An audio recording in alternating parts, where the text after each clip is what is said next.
For 400 years, the most admired statue in the Western world stood in the wrong pose.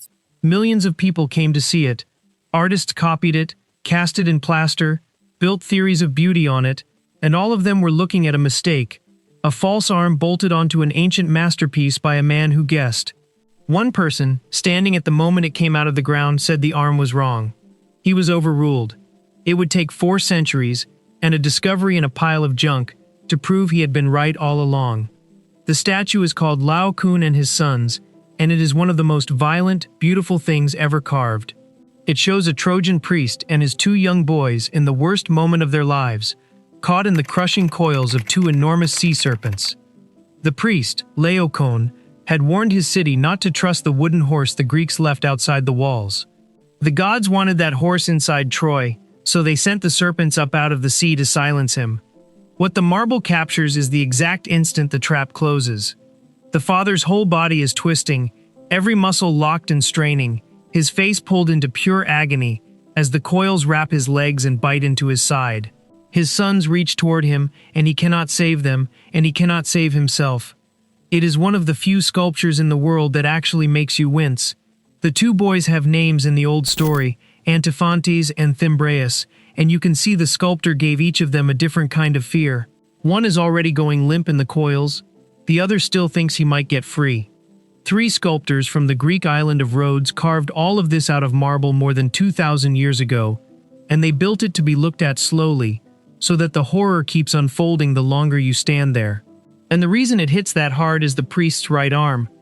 In the pose the whole world knew, that arm was flung up and out, high above his head, a big theatrical gesture, the priest reaching to the heavens as if pleading with the gods who had abandoned him. It looks heroic. It looks like defiance. It also, as it turns out, was completely made up. Because when this statue first came back into the light, after more than 1,000 years buried in the ground, it had no right arm at all. Go back to the beginning, because the beginning is one of the great moments in the history of art. On the 14th of January 1506, workers were digging in a vineyard on a hill in Rome, near the buried ruins of the Emperor Nero's palace. Their spades hit marble. The vineyard belonged to a man named Felice de Freitas, and the marble his workers hit was buried near the ruins of Nero's vast golden palace, the Domus Aurea, ground that was basically a graveyard of imperial Rome. Word raced across the city, and it reached the ear of Pope Julius II, who was mad for ancient sculpture. He sent his architect, Giuliano da Sangallo, to go and see what had come up. Sangallo brought a friend along, a 30-year-old sculptor who was already the talk of Rome. That friend was Michelangelo. They lowered themselves down into the pit, and what rose out of the earth in front of them stopped them cold. A giant tangle of marble bodies and snakes, nearly intact after more than a millennium underground. Imagine that for a second. You climb down a muddy hole in a vineyard, and there in the dirt is one of the legendary artworks of the ancient world, a thing you had only ever read about, staring back at you across 1,000 years. Sangallo did not have to think about it. He knew the description by heart. Sangallo took one look and knew exactly what he was seeing. This, he said, is the Laocoon that Pliny mentions. And he was right. The Roman writer Pliny the Elder had praised this exact statue in his encyclopedia around the year 77, calling it a work to be preferred above almost any other, and naming the 3 sculptors from the island of Rhodes who had carved it. The Roman writer had called it a work to be preferred above anything else in painting or sculpture, and he had named the 3 artists behind it, Aegisander, Athenodoros, and Polydoros, the sculptors from Rhodes. For centuries, that description was all anyone had. The statue itself was lost, and now here it was, real, in the dirt, in front of them. The Pope wanted it so badly that within months he had it installed in the Vatican, and the courtyard he built to show it off is often called the birthplace of the Vatican museums. This one broken statue helped start one of the greatest museums on Earth, and it hit the art world like a shockwave. Painters and sculptors flooded in to sketch it, the raw, twisting agony of it, so different from the calm, balanced art people were used to, rewired what a lot of artists thought sculpture could even do. You can see its influence run straight into the work of the Renaissance masters who studied it, Michelangelo included. It reshaped what Western art thought was possible, almost the moment it was pulled from the earth. But it was not perfect. Time underground had broken pieces off. Parts of the serpents were gone. A hand from one of the sons was missing, and most glaring of all, the priest, the centerpiece of the entire work, was missing his right arm from the shoulder. The most important gesture in the most dramatic statue anyone had ever seen, and it simply was not there, which left a question with no easy answer. If you were going to complete this masterpiece, if you were going to give the priest his arm back, which way did that arm go?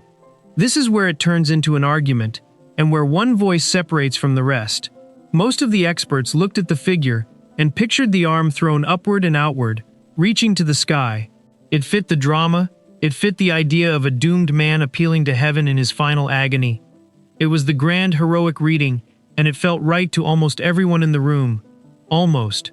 Because Michelangelo looked at the same torso, the same shoulder, the same knotted muscles, and came to a completely different conclusion. He said the arm did not reach up at all. He said it bent back, sharply, over the priest's own shoulder, cramped and low, the movement of a man wrestling a serpent coiling behind his head. And he was not guessing from taste. This is the thing to hold on to. Michelangelo was arguably the greatest reader of the human body who has ever lived. He had dissected corpses. He understood exactly how a shoulder behaves when the muscles underneath it pull in a certain direction. He looked at the way that stump of a shoulder was shaped, at the tension frozen in the surrounding marble, and he read it the way you would read a sentence. The muscles were not set up to throw the arm outward. They were set up to haul it back and down. He had spent nights cutting open dead bodies by candlelight to learn how the shoulder and the back and the chest actually connect and pull. He knew what a real arm does under that kind of strain, from the inside. To him it read as plain anatomy. The body was telling him where the arm went, and the body was saying bent. But being right in that room did not mean he would be listened to. And here Michelangelo lost. Around 1510, the Pope's other great architect, Donato Bramante, decided to settle the matter with a contest. He gathered sculptors and had them each propose a version of the missing arm, and he appointed the young painter Raphael to judge the results.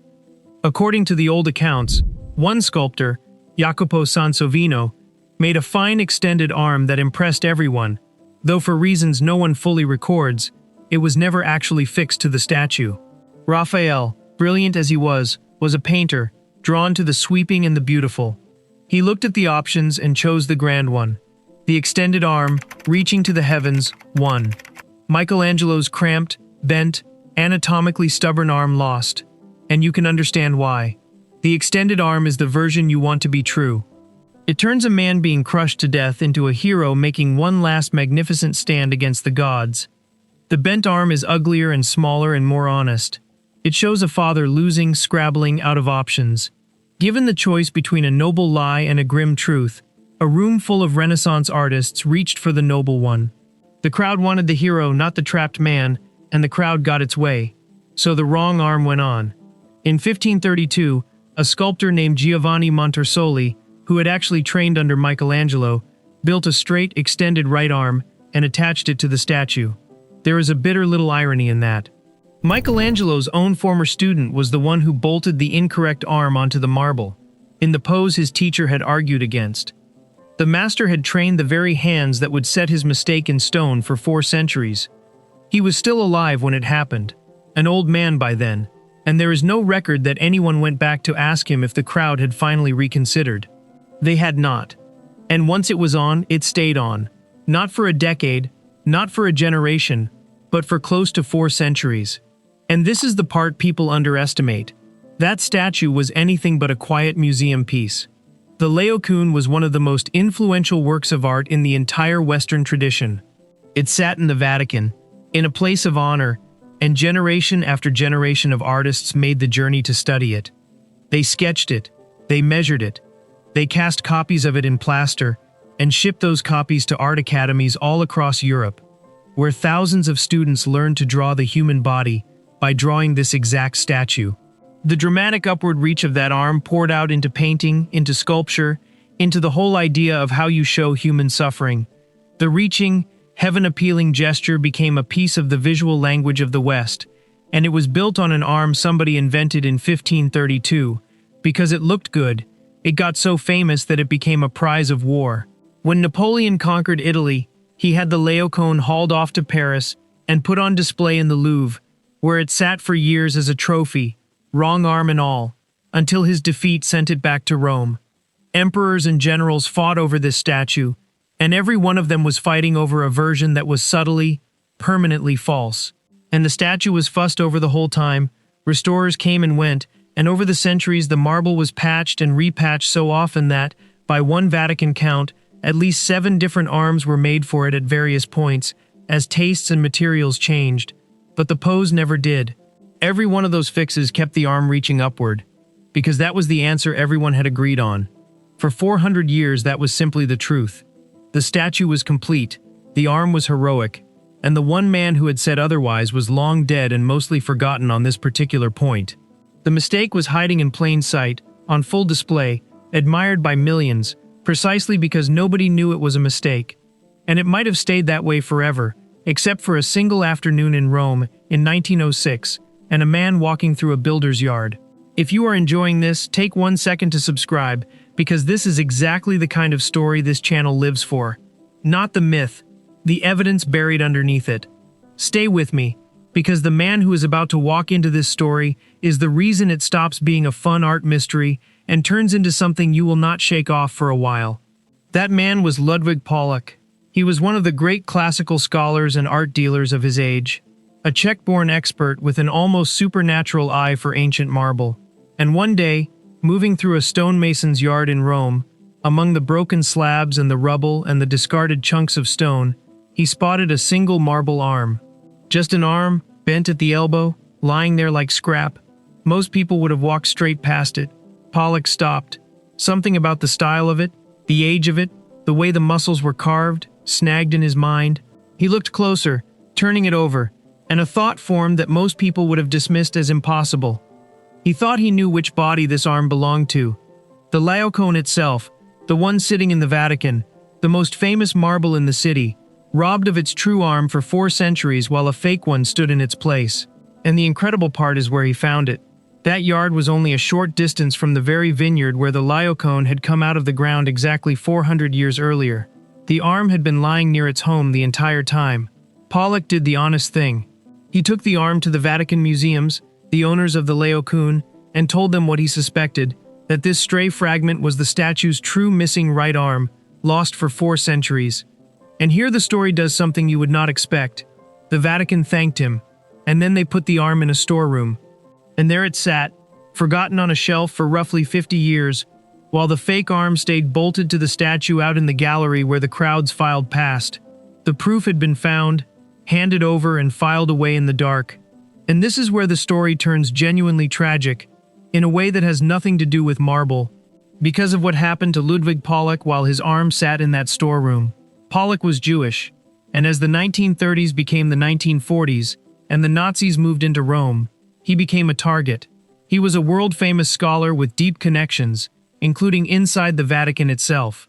When the danger became real, the director of the Pope's galleries, Bartolomeo Nogara, a man who was his friend, tried to get him to safety, to bring him and his family inside the protection of the Vatican walls.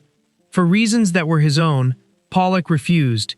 He would not leave, and time ran out. In 1943, he and his family were seized in the roundup of Rome's Jews. They were deported to Auschwitz, and there they were murdered. The man who had found the answer to a 400-year-old mystery did not live to see anyone believe him. He died with the arm still sitting in a Vatican drawer, still unproven, still ignored. It took until 1957 for the Vatican to finally act. More than a decade after Pollock was killed, a curator went back to that stored fragment, the one a murdered scholar had insisted was real, and decided to test it properly against the statue. They compared the marble. They checked the break, the style, the scale, the way the muscles of the arm matched the muscles of the shoulder.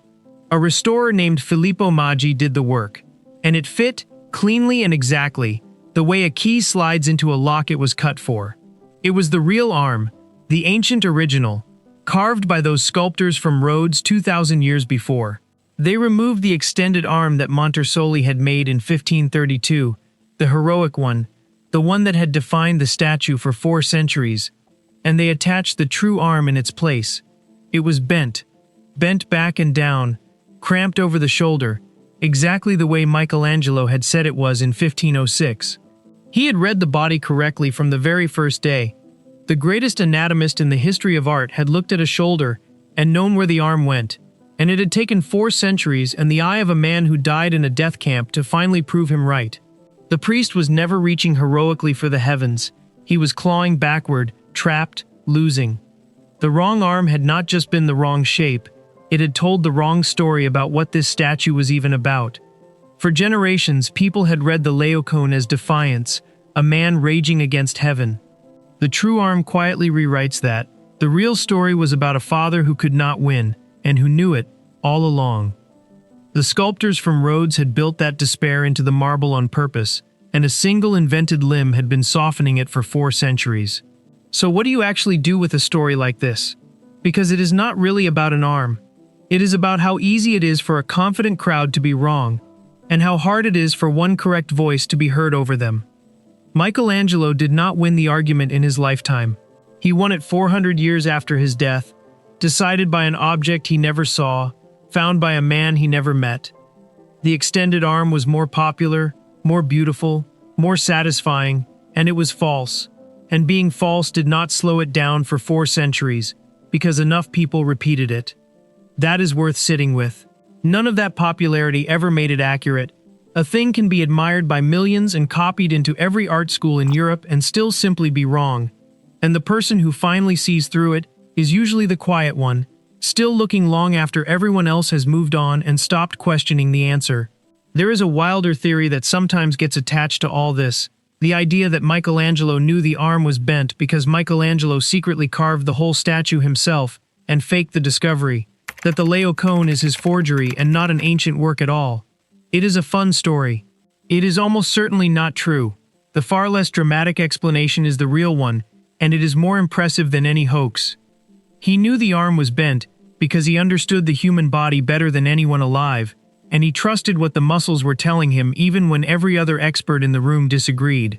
Reading it correctly was enough, and the quietest, saddest truth in the whole story is about the man in the builder's yard. The statue got its real arm back. Michelangelo got his vindication, but Ludwig Polak got nothing.